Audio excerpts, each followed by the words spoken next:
Hey, everybody, I'm John Granado, and that's Lance Zierlein. You can hear us on ESPN 97.5 and 92.5. We talk a lot of Texans right here. We want you to subscribe. You're watching this. Subscribe right now so that you can get all of our content, because there's plenty of great content with the preeminent draft expert in the NFL, Lance Zierlein. Hey, after Will Anderson's 2-sack game, he's up to 5 now. That's one more than Jalen Carter. He's got the tip pass for an interception. He's got a tip punt. Making moves. I'm telling you. Now, Jalen was the early leader in the clubhouse, but Will Anderson Jr. deserves to be in this conversation. Yeah, I think he does. And I think he will be when it's all said and done. If he continues to get more sacks and rack them up, I think you'll see the odds start to come down. Jalen Carter's a heavy favorite. Offensive Rookie of the Year. C.J. Stroud's a heavy favorite. But I think no one's catching C.J. Stroud. Jalen Carter could be caught by Will Anderson. It's a matter of getting those sack numbers up. It was just Jalen had a lot of momentum built up. You know, he was on a defensive unit that just got pounded by the San Francisco 49ers, and Will Anderson has his best game as a Texan. So if Will Anderson starts to feel it and starts to post some numbers, which is what he's going to have to do, if he gets that sack number around 10 sacks, look out, because that's one of the magic numbers for Defensive Rookie of the Years is usually that double-digit sack number. If you can get anywhere near there, that's when you start to garner some attention. So Will Smith with another couple big games. Will Anderson, not Will Smith. Will Smith, yeah. He'll slap you too. That's right. But here's the deal. Is if you're looking for – I'm looking for some numbers today, okay, my Coors Light numbers. My Coors Light numbers are going up today. Over. I'm going to go over. I'm going over on Coors Light numbers as well, okay? You're a smart bettor. You're a good bettor, Lance. Yeah. And here's the deal is I love my Coors Lights. I hope you know what, if you haven't tried it yet, please do. Please try Coors Lights because it's the world's most refreshing beer. You will be refreshed. It was on a billboard. It's the world's most refreshing beer. You can't lie on billboards. So I'm telling you here and now, if you want to be refreshed while you're drinking, that ale stuff or a pale ale and stuff, all these different Guinness and stuff like that, stop already. Let's be refreshed. And that's what you get with cold, clean, crisp, refreshing Coors Light. Keeping Texas chill. Hey, Offensive Rookie of the Year, possibly Defensive Rookie of the Year, Coach of the Year, he's got to be the favorite, Executive of the Year, we went through that this morning.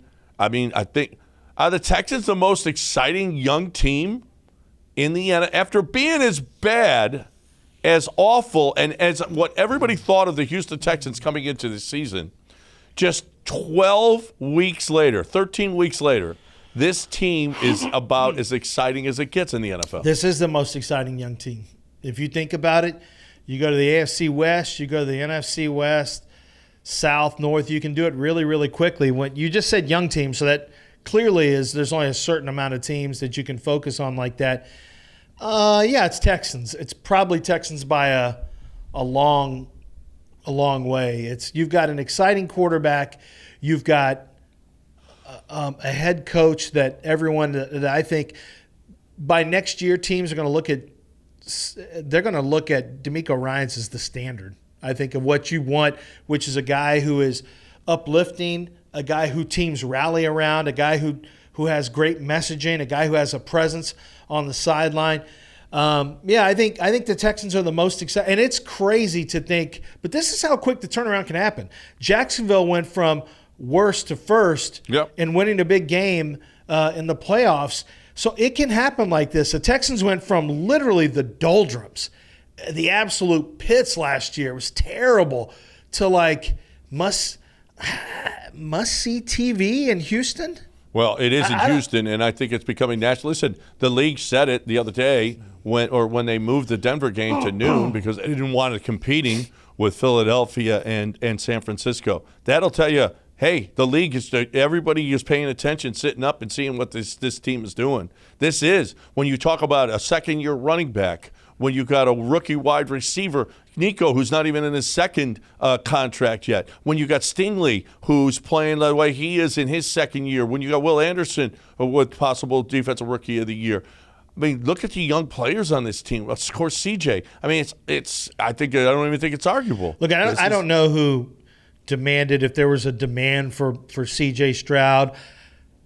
Was DeMeco Ryans behind the addition? Was Bobby Slowick? How much was Cal? Was Hannah doing this? Was Nick Caserio? I don't know. And frankly, that's something you can get into the minutia of who it was, and that happens a lot. Am I intrigued by it? Yeah, I'm intrigued by it. But ultimately, the team came together. They did it.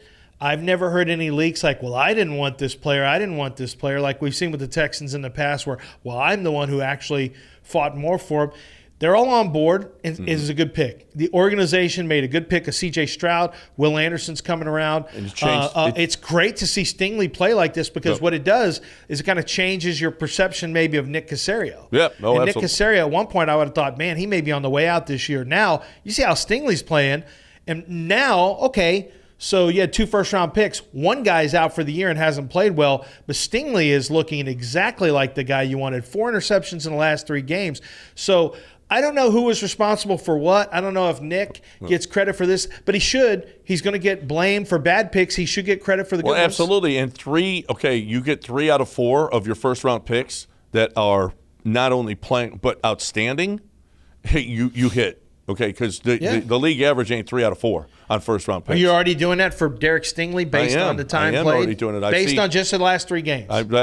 Just based on those last 3 games, he is really, really, really good. What if he's out for the year at some point this year? I know, I shouldn't even jinx it like that. Just stay healthy. Stink, you've already missed a lot of time. Okay. Just stay healthy. Can we swear on here? Stay healthy. Brandon, delete that part.